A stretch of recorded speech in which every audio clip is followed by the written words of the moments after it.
Assalamualaikum warahmatullahi wabarakatuh.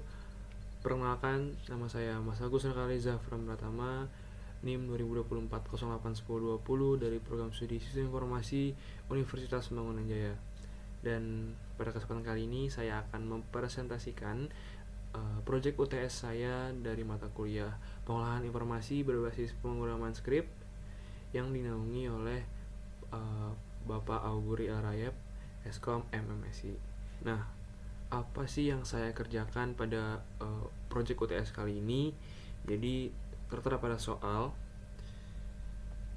saya harus membuat aplikasi dengan konsep portofolio atau bisa dibilang web profile, yang dimana layout dari website tersebut harus responsif dengan mengikuti skema-skema layout yang sudah ditetapkan oleh soalnya. Nah, sekarang saya sudah berada di dalam output dari website portofolio saya.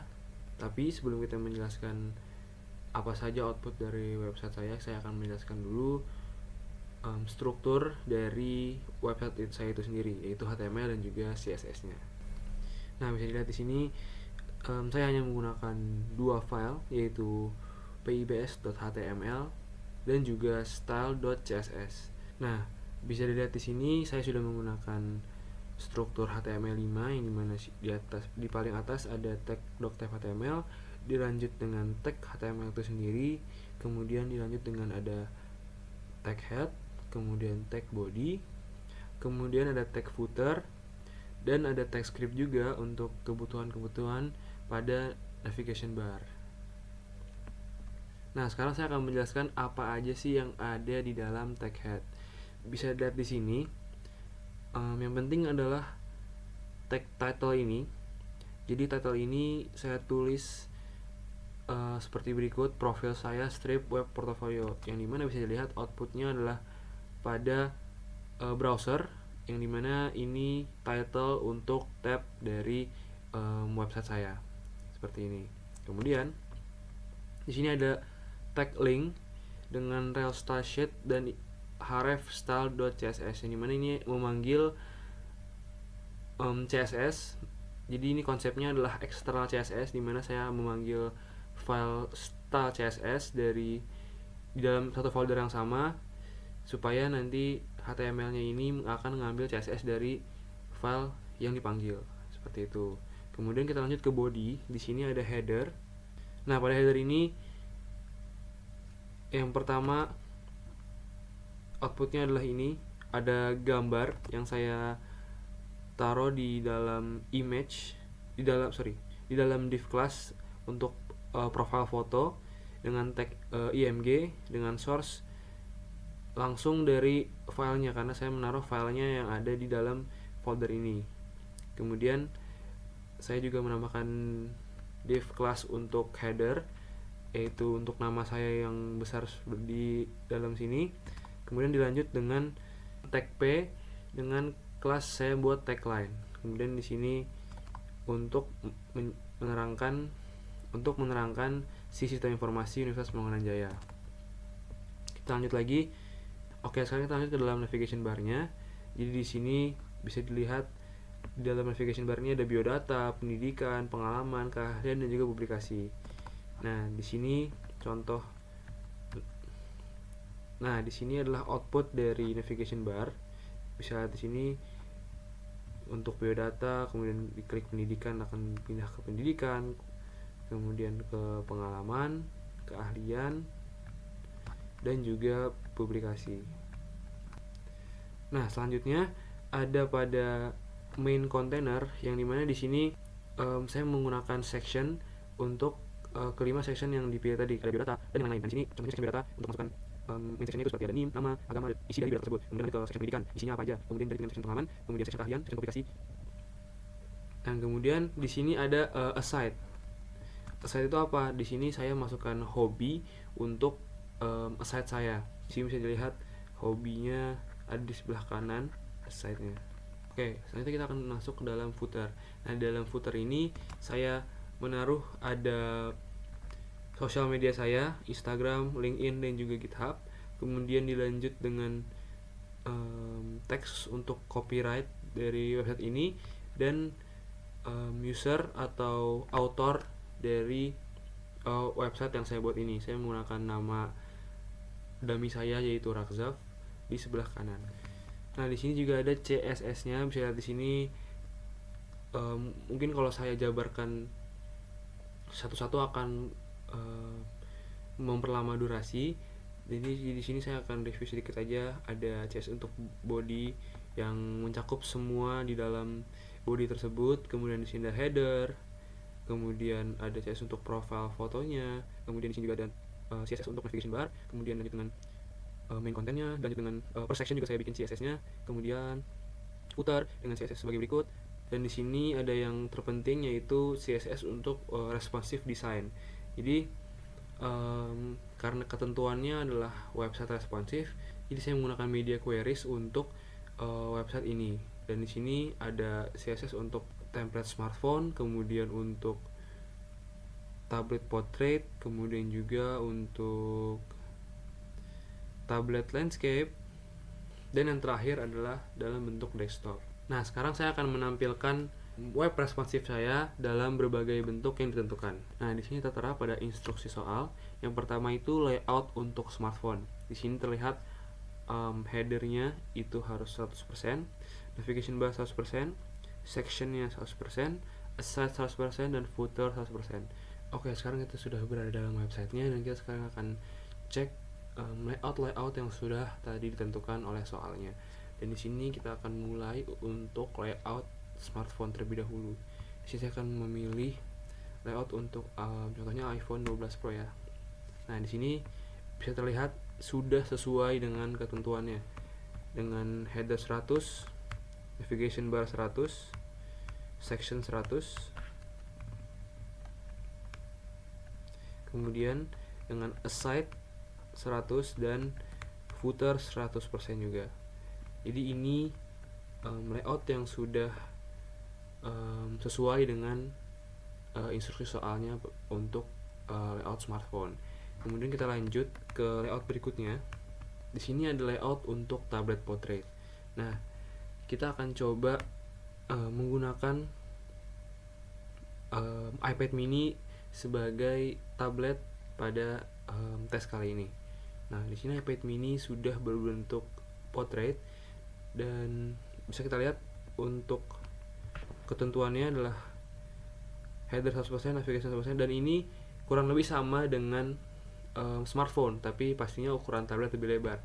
Dan bisa lihat juga di inspect pada website saya.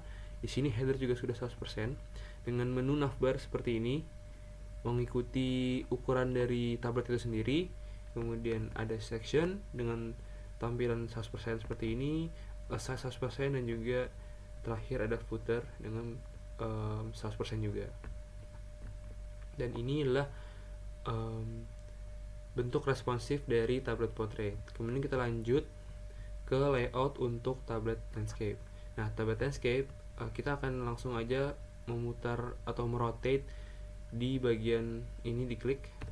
Nah, ini akan menjadi layout untuk tablet landscape. Nah, di sini bisa dilihat layout landscape ini agak sedikit berbeda karena di sini header 100% dan di sini navigation bar itu harus 20% dan ditaruh di sebelah kiri. Kemudian dilanjut ke sebelah kanannya dengan section 75%. Kemudian dilanjut dengan aside 100% dan terakhir footer 100%. Nah, bisa lihat di sini saya sudah membuat ini menyesuaikan dengan instruksi soal, yaitu header di atas, kemudian navigation bar yang ada di sebelah kiri, kemudian dengan section di sebelah kanannya 75% dan di bawah full aside 100% dan juga footer di bawahnya 100%. Jadi ini sudah sesuai dengan instruksi soal pada tablet, pada layout tablet landscape seperti itu. Kemudian yang terakhir ada layout untuk desktop. Nah, layout desktop ini 100% pada header, navigation barnya 20% sebelah kiri, section 50% dan aside di sebelah kanan dengan rasio 25% juga. Kemudian di bawah ada footer dengan rasio 100%. Nah, di sini kita tinggal lift dari inspect aja, dan ini adalah bentukan untuk desktop layout. Jadi di sini sudah sesuai, navigation bar di sebelah kiri 20%, kemudian section di tengah 50%, dan aside di kanan 20%. Dan ada footer di bawah dengan rasio 100%. Nah, sekarang saya akan menjelaskan bagaimana sih cara mensinkronisasikan file project saya ini dari folder lokal saya ke repository GitHub saya. Nah, di sini kita mungkin langsung buka aja dulu GitHub saya. Di sini bisa diklik dari footer yang sudah saya buat. Sekarang saya sudah di dalam GitHub saya, dan di sini kita langsung aja klik repositories yang ada di sebelah sini.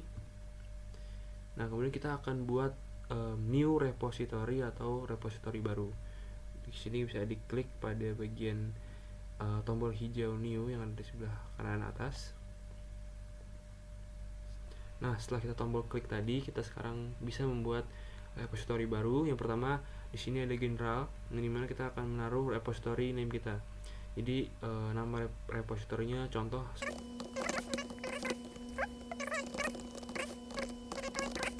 Nah, kemudian kita langsung aja di sini create repositorinya. Nah, di sini terlihat setelah kita membuat repository baru, ada tutorial dari GitHub itu sendiri, gimana cara setup si repository ini. Dan di sini saya akan membuat dengan command line, yang dimana langsung ke dalam Visual Studio Code-nya. Oke, baik, sekarang kita sudah berada dalam Visual Studio Code-nya, dan di sini saya membuka terminal baru untuk menjalankan proses ini. Jadi yang pertama, kita tulis di dalam terminal itu git init, kita enter. Setelah itu kita lanjut dengan ketik git remote add origin. Setelah itu kita akan memasukkan link yang ada di dalam GitHub, yaitu ketika kita membuka ini ada quick setup. Nah, ini ada link nih. Nah, ini kita akan copy linknya. Nah, kita paste di sini, kemudian kita enter. Di sini tertulis remote origin already exists, karena sebelumnya saya sudah menambahkan si add origin ini karena saya coba testing dulu sebelumnya, tapi nggak masalah. Ini bukan error yang gimana-gimana. Jadi kita lanjut. Setelah kita menambahkan git remote add origin ini, kita lanjut ke git branch. Nah, kita akan tulis git branch.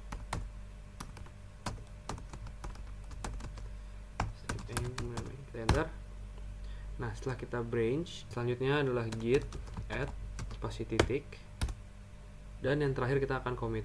Kita tulis git commit strip m, dan kita tulis di sini kita ikuti yang ada di dalam template si GitHub ya, yaitu first commit. Kemudian kita enter.